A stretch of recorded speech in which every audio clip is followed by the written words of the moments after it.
welcome to Phenomenal STEMist. Thank you guys for joining. I have with me Dr. Daniel St. Elie. He is a proud product of Oakwood College, now University. Shout out to Oakwood. Yeah. He received his bachelor's in biochemistry. And then he went on to Loma Linda University Medical School and received his MD. And he is now a practicing physician in rehab and pain management. Thank you so much for coming and joining with me, Daniel. Well, thank you, Maya, for having me. Absolutely. I appreciate this opportunity. Yeah. It's a great opportunity for young students who want to be doctors. You are a role model to them. And so I really appreciate you for taking the time to come out and do this for me. So my first question to you is, when did you fall in love with your discipline? As in medicine or my field? Both, or whatever you feel, your field, and then medicine in general. Like, yeah, I will basically kind of bring you how I got to medicine. Sure. So basically, at least I feel my story is interesting. Mm-hmm. So when I was born, or at least when my mom became pregnant, she was actually in medical school, and I was basically not a planned baby, so to speak. So my parents had me, and I guess as a result of me, my mom never finished her career in medical school and decided to take care of me. Wow. Not that I felt any pressure of being a doctor, but I guess things just fit that way. So growing up, I always liked science. I even scared my mom one day. I had like a little bag of ants, and I used to put it under my pillow, knowing at the time that that was not the right thing to do. But I used to dissect insects, and growing up, I remember my mom buying me a microscope as well as a set, like a kit set with like a skeleton. And so over the years, I guess I developed a liking for anything that was health related. I would read the health magazines. And then I grew up in a small island called Martinique, and I guess I was in love with Oakwood. I'd known about Oakwood, and that's kind of how I went to Oakwood. And my goal again was to still become a doctor. Wow. And I guess things led into that way until I made it to Loma Linda. So I kind of always knew, besides being a firefighter or fisherman, or like when you're a kid, you kind of have those fascinations.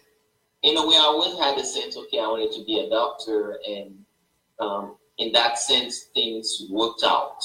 Yeah. I can't say that the road was easy, but that's kind of quote unquote the love story. But each love story have their complications. Right. So I made it to that destination, but it was not without any trials and tribulations. Absolutely. So it was like your destiny. It was like it feels like it's like what you were meant to be, Yeah, it feels that way. It's like you have this goal, this direction, but sometimes the road is tortuous. So even though I could see where I wanted to go, but I cannot, it would be injustice to say there was a straight shot. That's right. But in the journey, you have to learn to adjust and work it out. Yeah. So talking about love, so when I was in medical school, entering medical school, in my mind, I knew I was going to become a surgeon. That's what I wanted to be. I didn't know exactly what type of surgery I wanted to do, but I felt like it was in my DNA, in my genes. And during my third year of medical school, where you do your clinical rotation and kind of get a feel for what's out there, and also you start thinking, okay, what am I going to specialize in? I did a rotation in urology, and I literally fell in love with it. So I was really enthusiastic about all the books, and in my mind, I'm going to become a urologist. And that didn't quite pan out that way. I went through the process, interviewed. I interviewed about 9, 10 places, and based on the statistics, if you have but so many interviews, typically you're supposed to match. Right. The system where you pick your residency and so forth. But match did come, that didn't happen. So that was heartbreaking. Exactly. So, you know, I was in love with quote unquote this field, and I didn't receive any love back. No, that's a real story, Daniel. Because you know, you hear a lot of stories from medical students. They're like shouting hooray that they matched. It would feel like that's the falsity of social media. It feels like everybody who wants to be whatever they want to be in residency. So just to let you know, guys, after you go to medical school, you have to get into a residency program where you match residencies, specific specialties with medical students. And a lot of the times, everybody's saying, yip, hip, hip, hooray, I matched. You never hear the story about, hey, I didn't match. And I'm sure there's more stories about I didn't match than hip hip hooray. Yeah.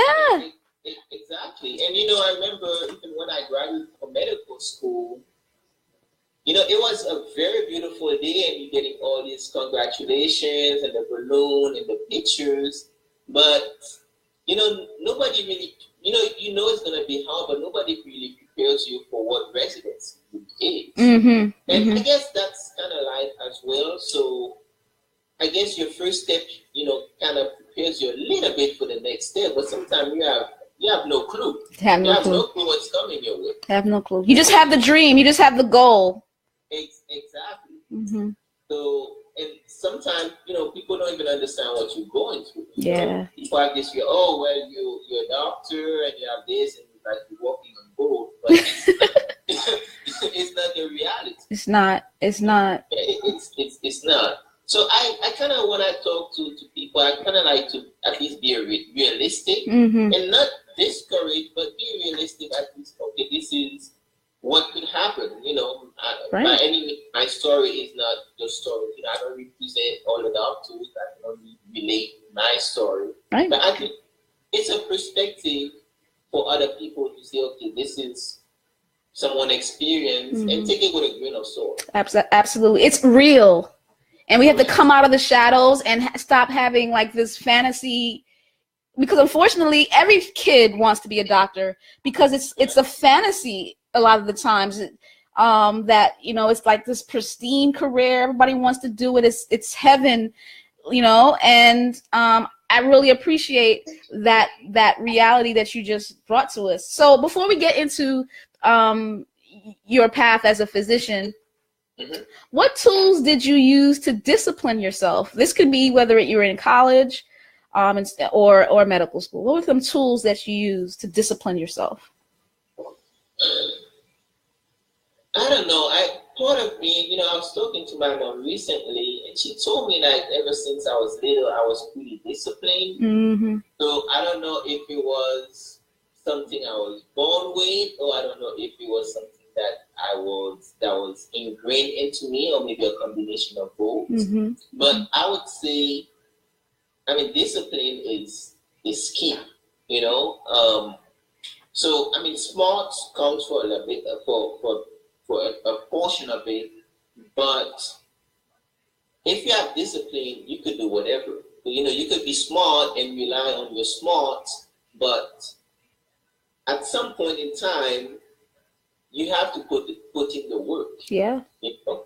Yeah. So smart, yeah, because sometimes some people, okay, well, I'm smart, and you know, they could get by without studying or just like reading through stuff like a couple hours before.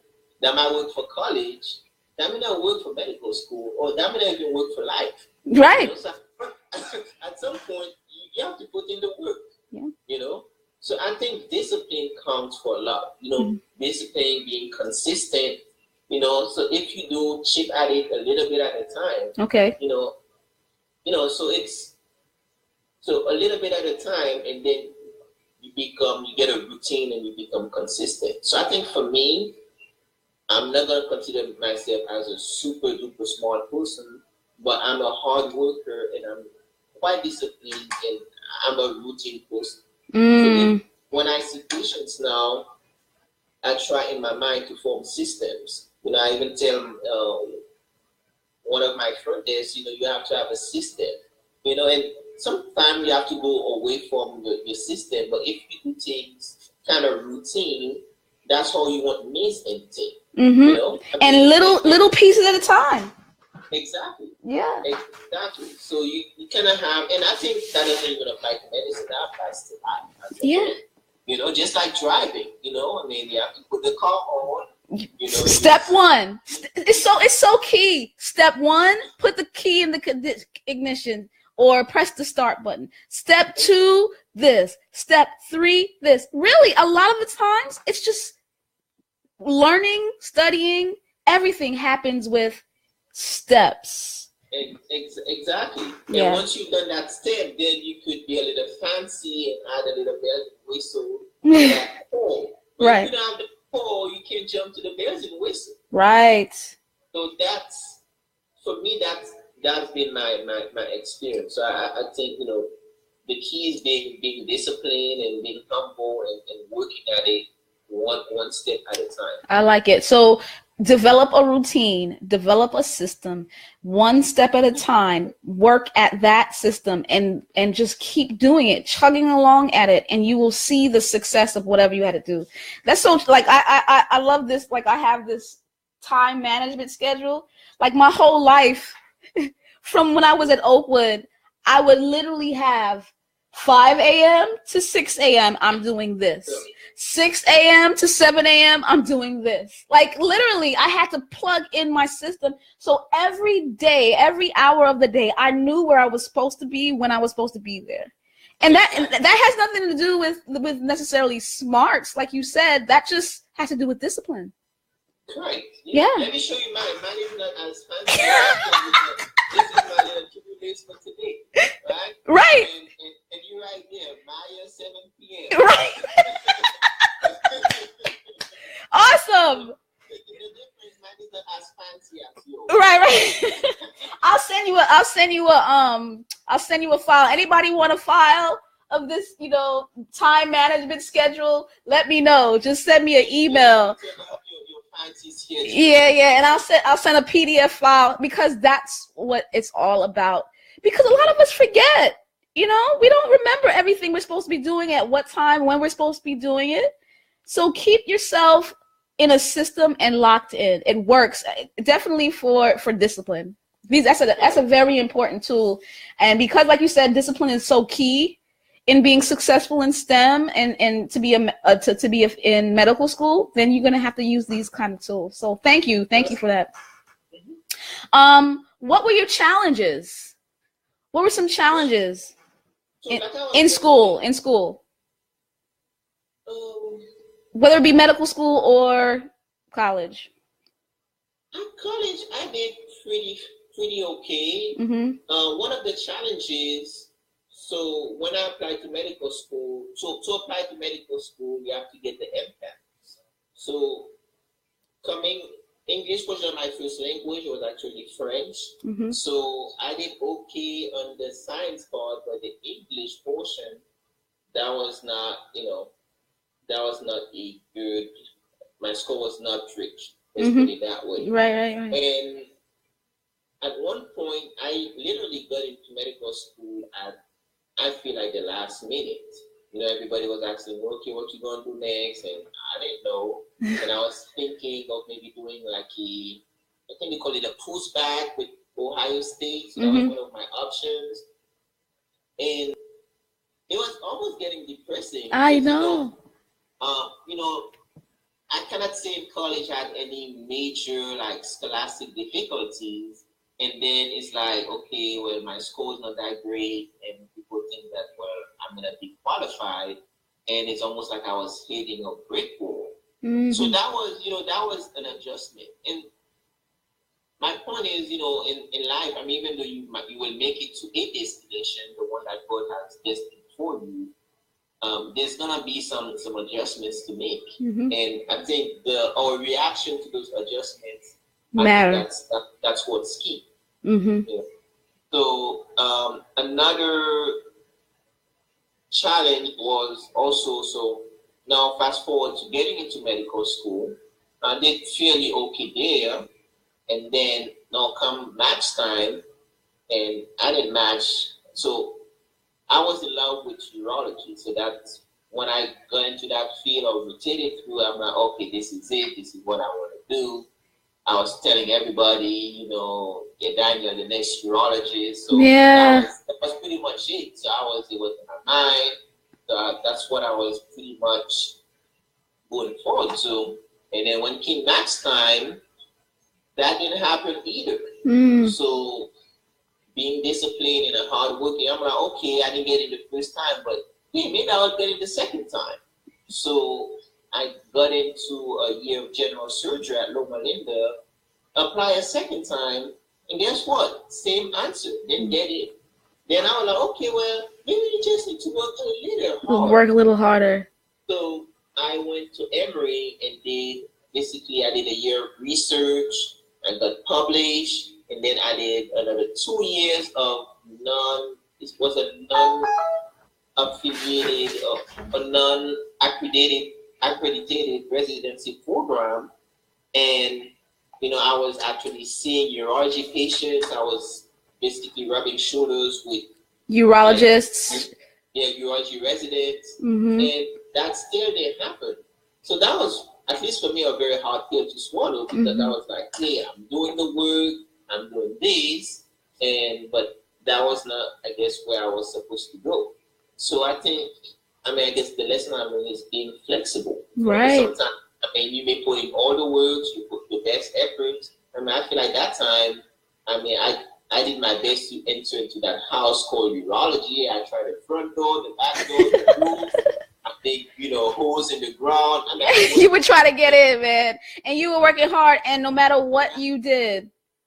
That didn't happen. Yeah. At one point, you have to, I was doing a talk earlier today, and basically the quote was like, don't waste time hitting your head on a wall thinking that it's going to become a door. So be wise at one point, okay, well, once you hit your head so many times, okay, well, maybe I should consider something else. Right. Even though that might not be what you want, but sometimes you got to make those tough decisions. Yeah.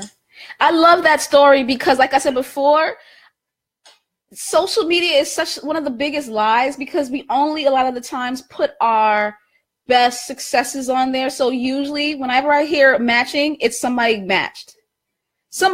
Like, so it would look as if everybody who decides to be whatever they want to be in specialty, they get the match. And like yourself, you worked really hard. You disciplined yourself to the max and did all the good things you thought it would take to become a specialized urologist.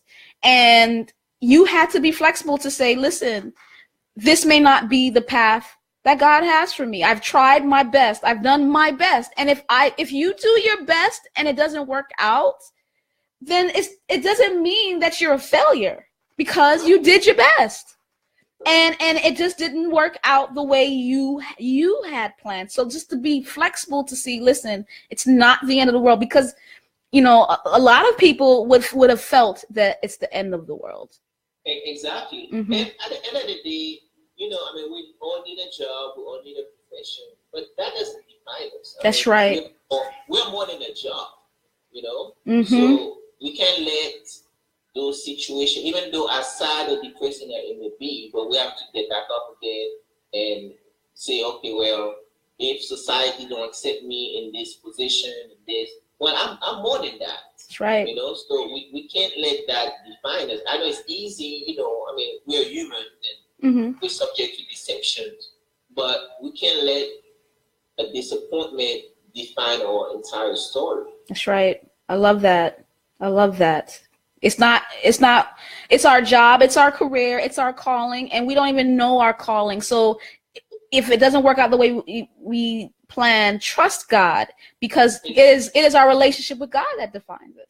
Exactly. That's what matters. I love that. All right, so tell me what you do now, and tell me what some before you tell me the good things about it. Tell me some challenges. So what do you do now?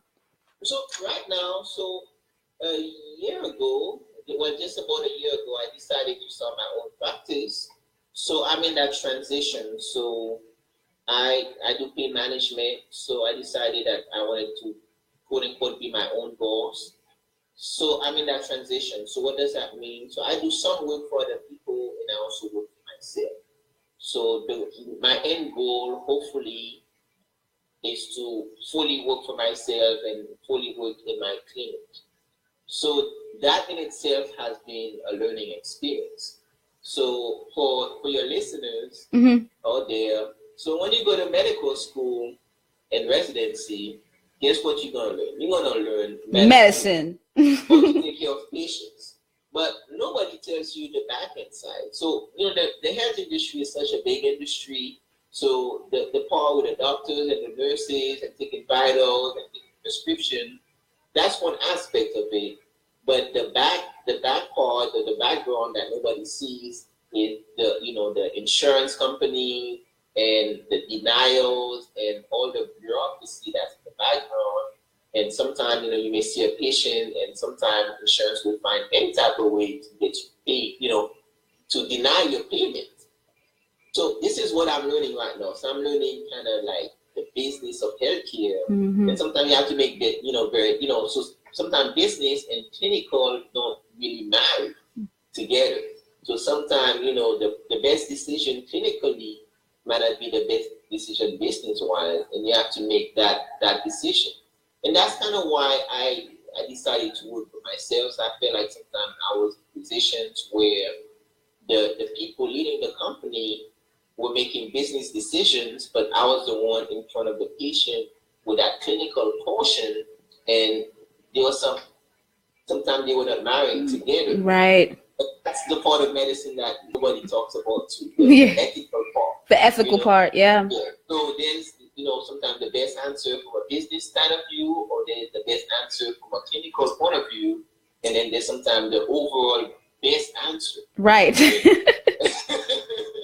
Right. And so you're yeah, go ahead. And there's also conflict of interest. So you have to kind of put all of those into consideration, because at the end of the day, I mean, when we go into medicine, yes, we want to make a living, but we're here to do the right thing and serve people. Right. The people are entrusting us with their health. So that's a huge responsibility.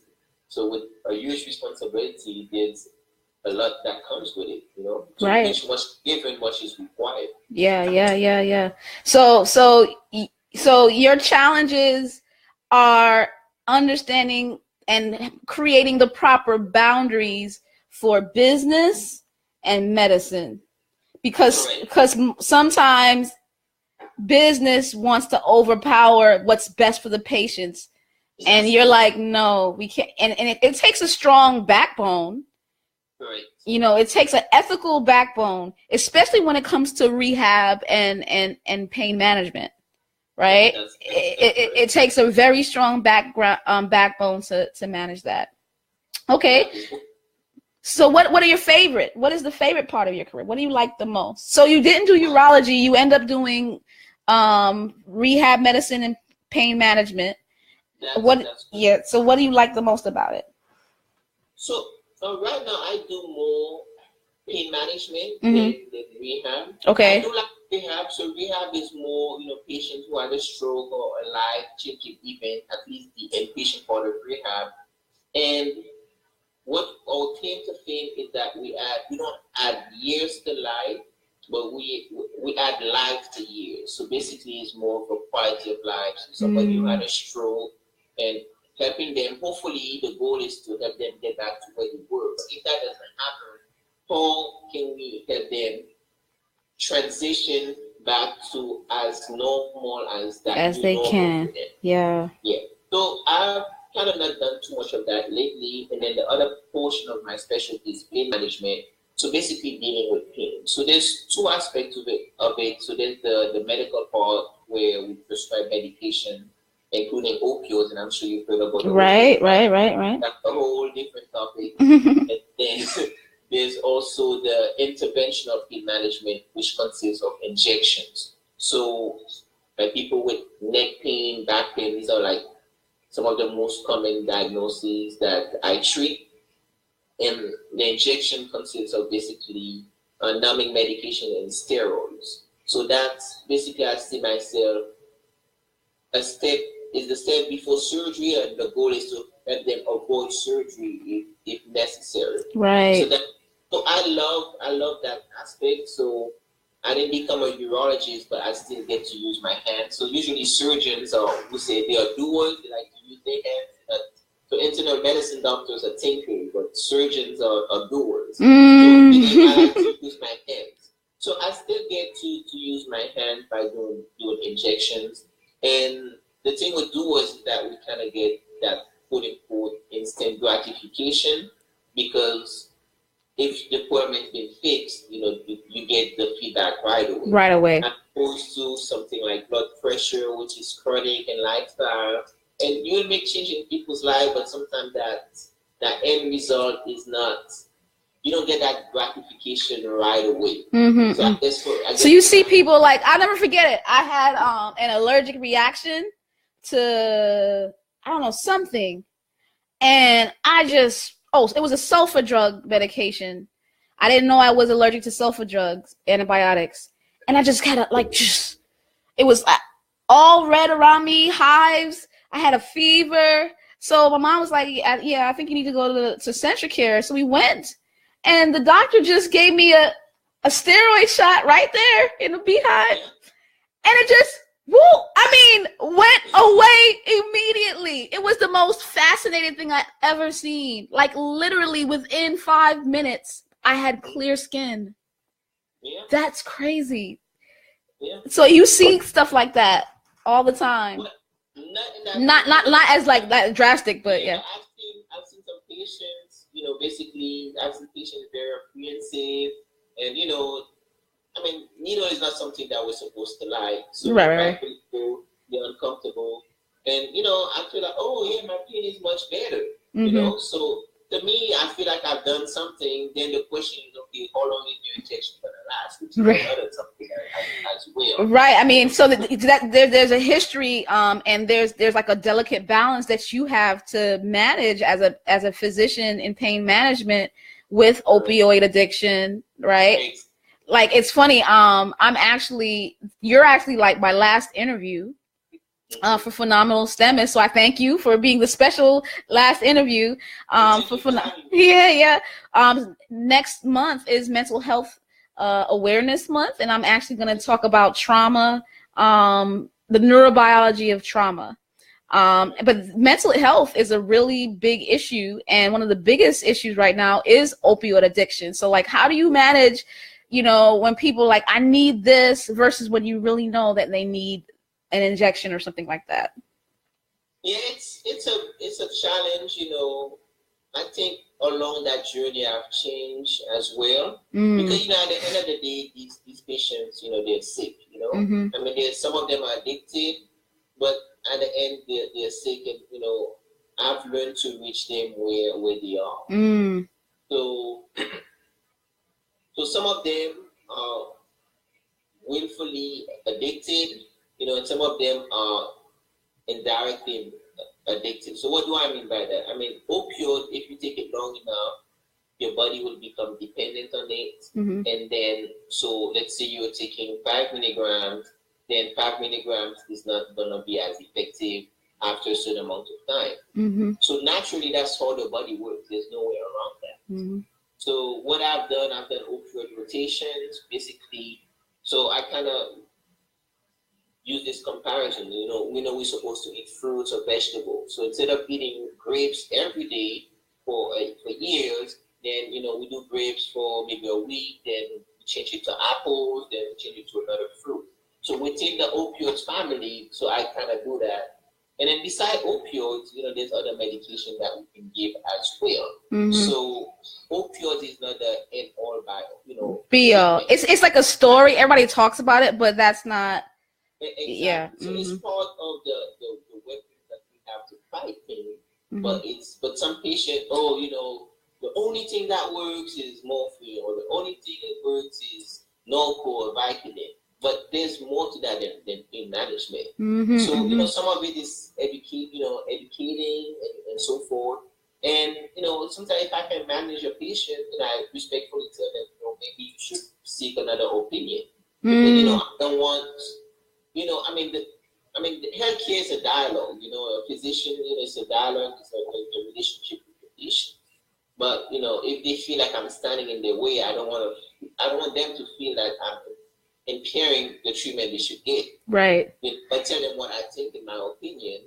But, you know, I usually tell them, you know, it's just like Walmart. If you don't like Walmart, there's Target. There's Target. You know, I make joke of it, but at least they're not, you know, I don't want them to feel like they're stuck with me. You know, right. There's also the mental aspect of health. So if you feel like the doctor is not serving you right, you shouldn't be there. If you don't trust your doctor, you probably should look for somebody else. Right. So that's kind of my philosophy. That's your philosophy. That's your mentality. That's what helps you maintain your standard. Exactly. That's what helps you maintain. It's a challenge because, you know, it's sometimes having a good discussion with somebody who's addicted is a challenge. Sometimes, you know, the conversation is not always rational. You know, so you're trying to point them into a direction, and it's, you know, and I tell them, you know, it's easy for me to write you a script, but is it the right thing? You know, and you know, so basically it's like a target pull, and there's wear and tear also on me, on you. At least, you know, try to do the right thing. Right. You know, right. So it could be a challenge. You know, so maybe at the end of the day, I might need some mental health. right. Speaking of which, you know, I care so much of my physician friends.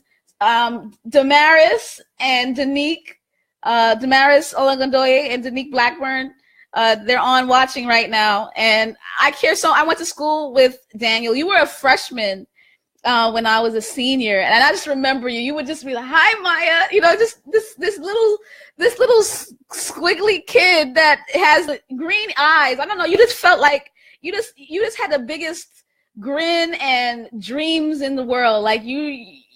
Just innocent. That's all. That's what I remember all the time, and it's just amazing to see you guys flourish. Damaris being an OBGYN, Danique, I wasn't able to get you. I've been asking you, like you're ignoring me. She's a dermatologist, and you in a physician in pain management. It's just amazing to grow up with you guys and see your accomplishment. But it's so important what you said about your mental health.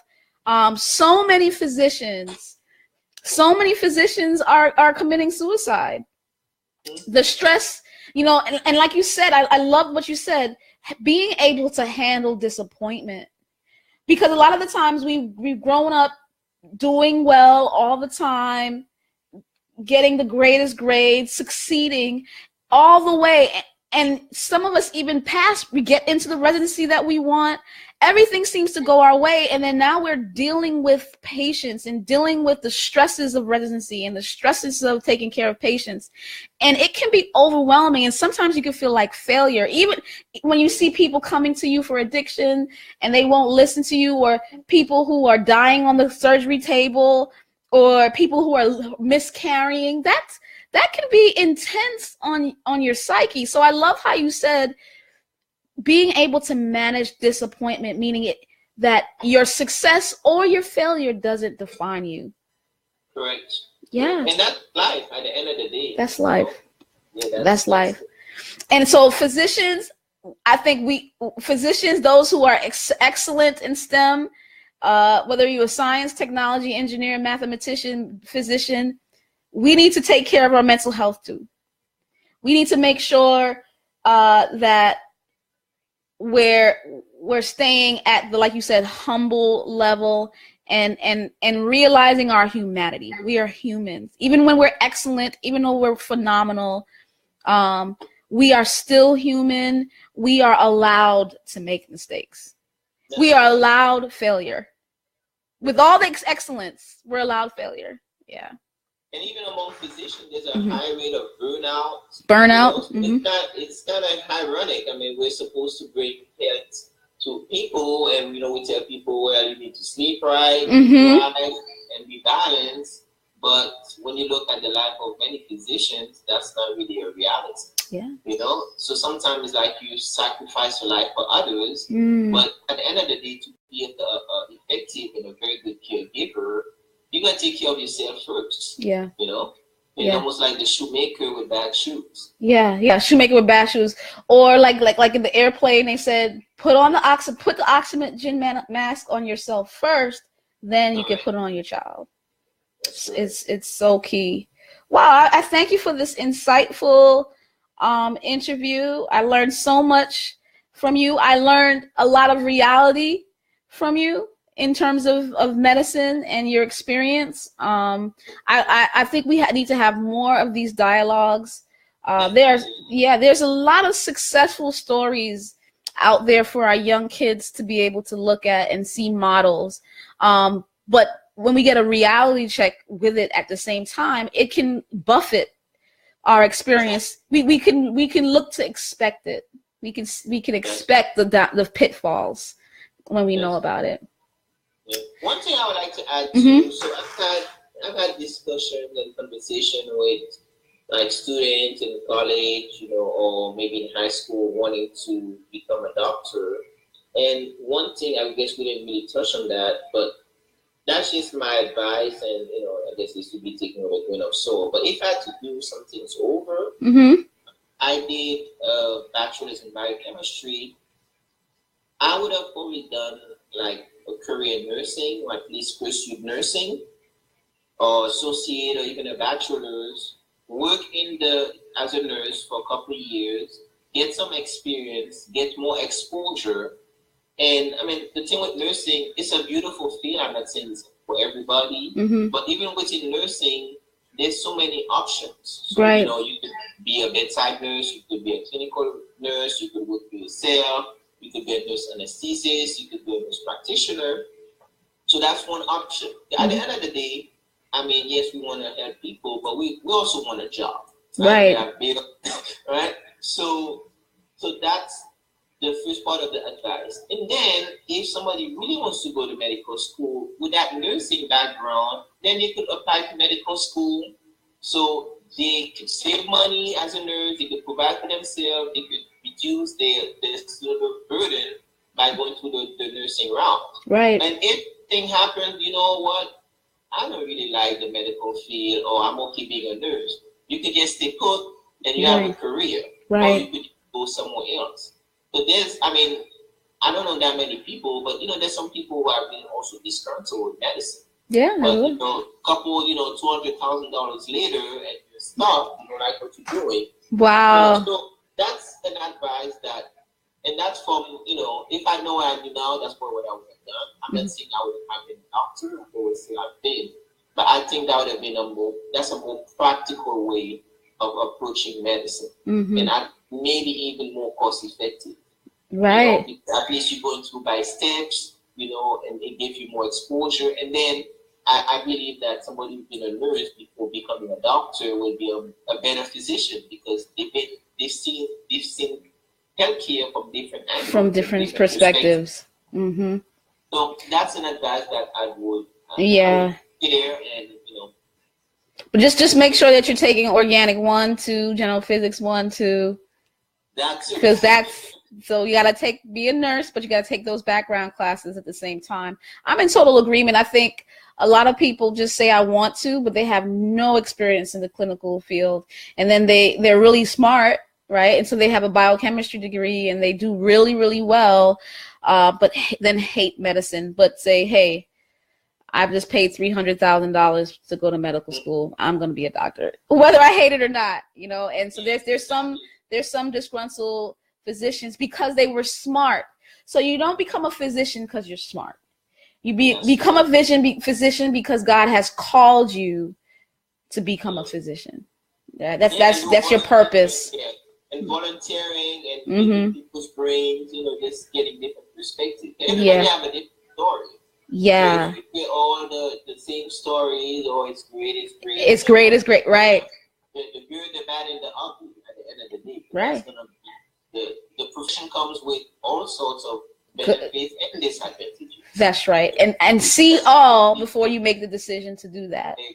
Absolutely. Versus just say, this is what everybody thinks I should be, or this is what I think I should be. This is like a prestigious job. See, and that's with life.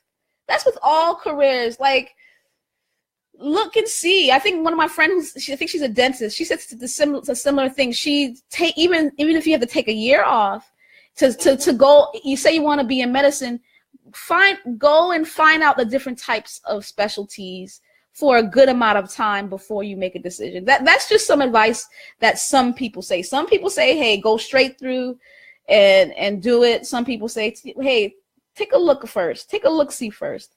As I go on and start to see how medicine is starting to change, I definitely would say that now. Definitely.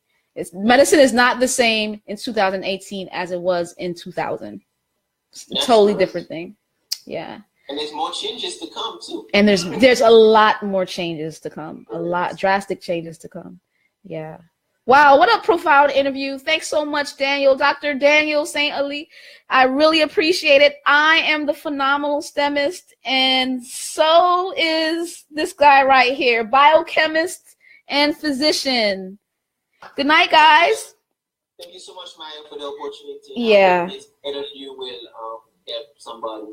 I really believe it will. Hey, Cassie, thanks for joining. Thank you guys for joining. Good night. Good night.